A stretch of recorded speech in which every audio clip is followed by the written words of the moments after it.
What's the millennial question? Apparently, millennials as a generation, which is a group of people who were born approximately 1984 and after, are tough to manage. And they're accused of being entitled and narcissistic and self-interested, unfocused, lazy. But entitled is the big one. And because they confound leadership so much, what's happening is leaders are asking the millennials, what do you want? And millennials are saying, we want to work in a place with purpose, love that. We want to make an impact, you know, whatever that means. We want free food and beanbags. And so somebody articulates some sort of purpose, there's lots of free food and there's beanbags, and yet for some reason they're still not happy. And that's because they're missing, there's a missing piece. What I've learned is that I can break it down into 4 pieces, right? There are four things, 4 characteristics. One is parenting, the other one is technology, the third is impatience, and the fourth is environment. The generation that we call the millennials, too many of them grew up subject to, not my words, failed parenting strategies, you know? Where, for example, they were told that they were special all the time. They were told that they could have anything they want in life, just because they want it, right?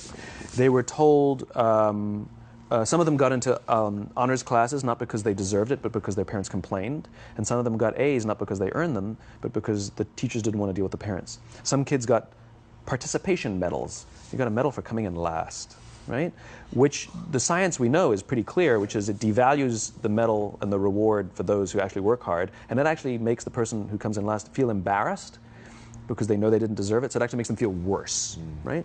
So you take this group of people, and they graduate school, and they get a job, and they're thrust into the real world, and in an instant, they find out they're not special, their moms can't get them a promotion, that you get nothing for coming in last, and by the way, you can't just have it because you want it, right? And in an instant, their entire self-image is shattered. And so you have an entire generation that's growing up with lower self-esteem than previous generations. The other problem, to compound it, is we're growing up in a Facebook, Instagram world. In other words, we're good at putting filters on things. We're good at showing people that life is amazing even though I'm depressed, right? And so everybody sounds tough, and everybody sounds like they got it all figured out. And the reality is there's very little toughness, and most people don't have it figured out. And so when the more senior people say, well, what should we do? They sound like, this is what you got to do. And they have no clue, right? So you have an entire generation growing up with lower self-esteem than previous generations, right? Through no fault of their own. Through no fault of their own, right? They were dealt a bad hand, right? Now let's add in technology.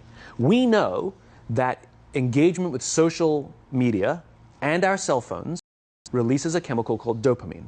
That's why when you get a text, it feels good, right? So, you know, we've all had it where you're feeling a little bit down or feeling a bit lonely, and so you send out 10 texts to 10 friends, you know, hi, hi, hi, hi, hi, because it feels good when you get a response, right? Right? It's why we count the likes. It's why we go back 10 times to see if my Instagram is growing slower, did I do something wrong? Do they not like me anymore, right? The trauma for young kids to be unfriended, right? Because we know when you get it, you get a hit of dopamine, which feels good. It's why we like it. It's why we keep going back to it. Dopamine is the exact same chemical that makes us feel good when we smoke, when we drink, and when we gamble. In other words, it's highly, highly addictive, right? We have age restrictions on smoking, gambling, and alcohol, and we have no age restrictions on social media and cell phones, which is the equivalent of opening up the liquor cabinet and saying to our teenagers, hey, by the way, this adolescence thing, if it gets you down. But that's basically what's happening. That's basically what's happening, right? That's basically what happened. You have an entire generation that has access to an addictive, numbing chemical called dopamine through social media and cell phones as they're going through the high stress of adolescence. Why is this important? Almost every alcoholic discovered alcohol when they were teenagers. When we're very, very young, the only approval we need is the approval of our parents. And as we go through adolescence, we make this transition where we now need the approval of our peers. Very frustrating for our parents, very important for us. It allows us to acculturate outside of our immediate families into the broader tribe, right? It's a highly, highly stressful and anxious period of our lives, and we're supposed to learn to rely on our friends.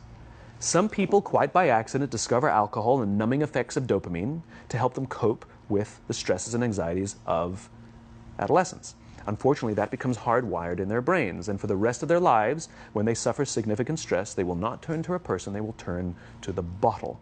Social stress, financial stress, career stress, that's pretty much the primary reasons why an alcoholic drinks, right? What's happening is because we're allowing unfettered access to these dopamine-producing devices and media, basically it's becoming hardwired, and what we're seeing is as they grow older, too many kids don't know how to form deep, meaningful relationships.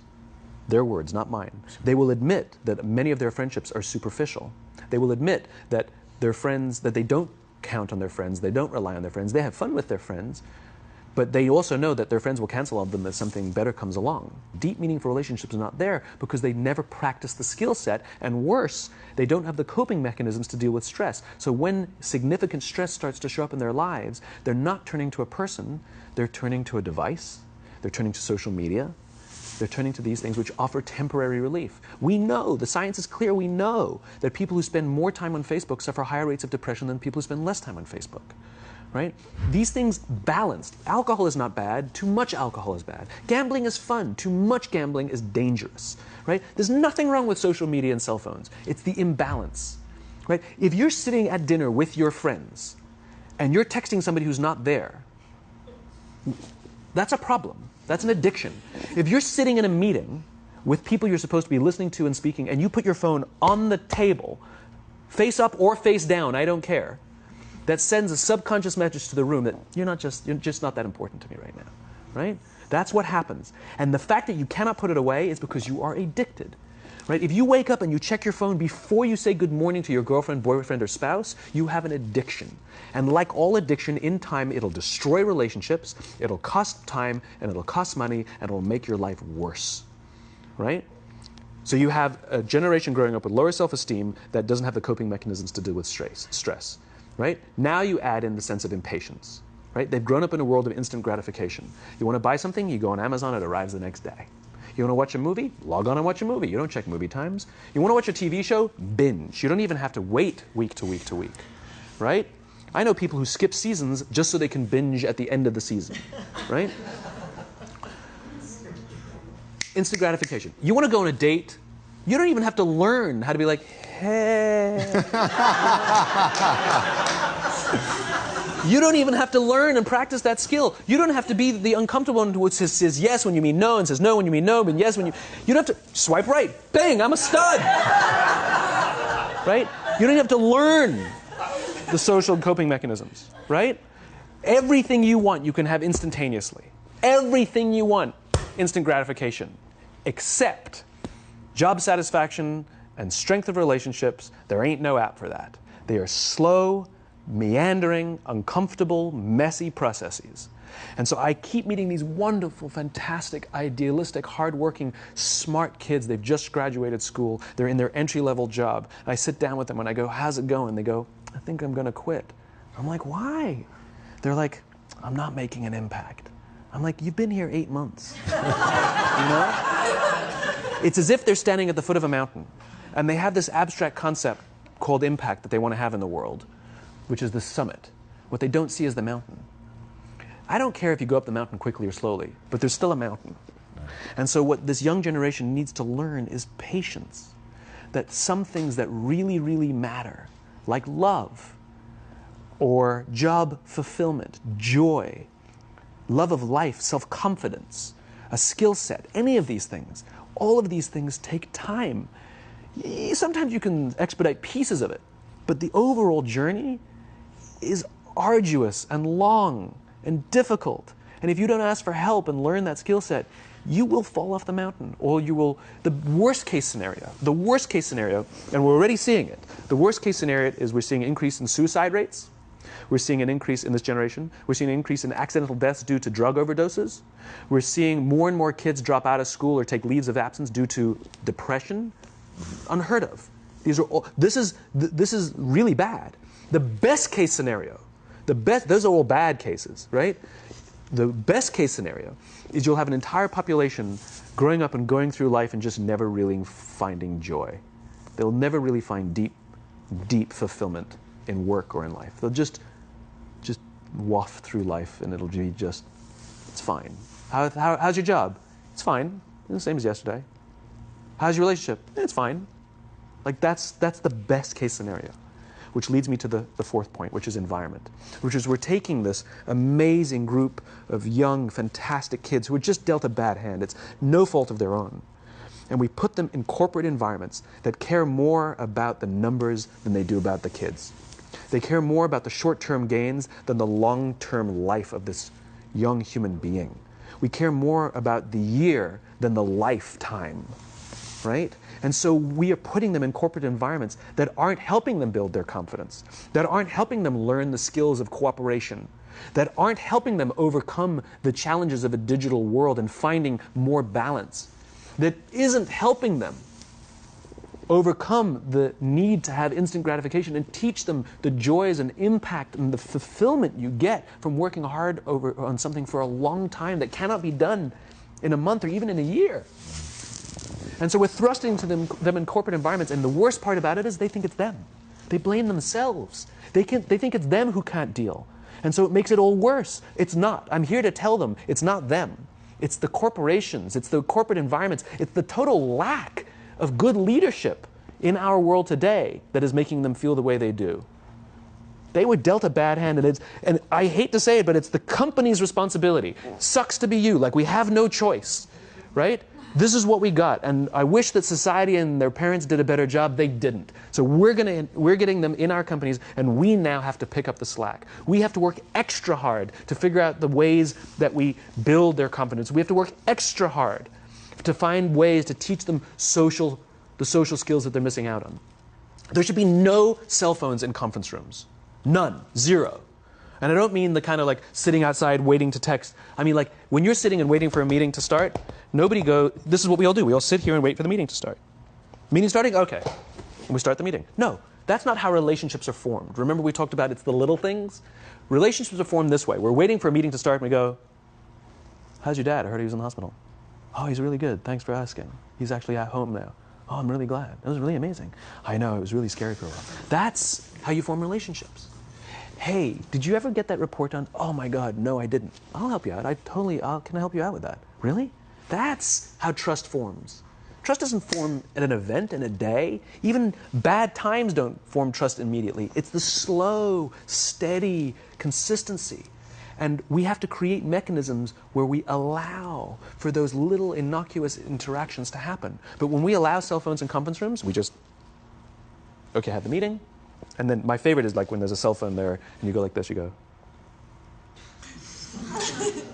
It rings and you go. I'm not going to answer that. Like, Mr. Magnanimous, you know? When you're out for dinner with your friends, like, I do this with my friends. When we're going out for dinner and we're leaving together, we'll leave our cell phones at home. Who are we calling? Maybe one of us will bring a phone in case we need to call an Uber or take a picture of our meal. That goes without saying, come on.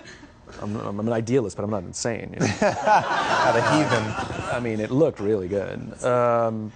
We'll take one phone. And so it's like an alcoholic. The reason you take the alcohol out of the house is because we cannot trust our willpower. We're just not strong enough. But when you remove the temptation, it actually makes it a lot easier. And so when you just say, don't check your phone, people literally will go like this. And somebody will go to the bathroom, and what's the first thing we do? Grab the phone. Because I wouldn't want to look around the restaurant for a minute and a half, you know? But if you don't have the phone, you just kind of enjoy the world. And that's where ideas happen. The constant engagement is not where you have innovation and ideas. Ideas happen when our minds wander and we go, and you see something, I bet they could do that. That's called innovation, right? But we're taking away all those little moments, right? You should not, and none of us should charge our phones by our beds. We should be charging our phones in the living rooms, right? Remove the temptation. You wake up in the middle of the night because you can't sleep, you won't check your phone, which makes it worse. But if it's in the living room, it's relaxed, it's fine. But it's my alarm clock. buy an alarm clock.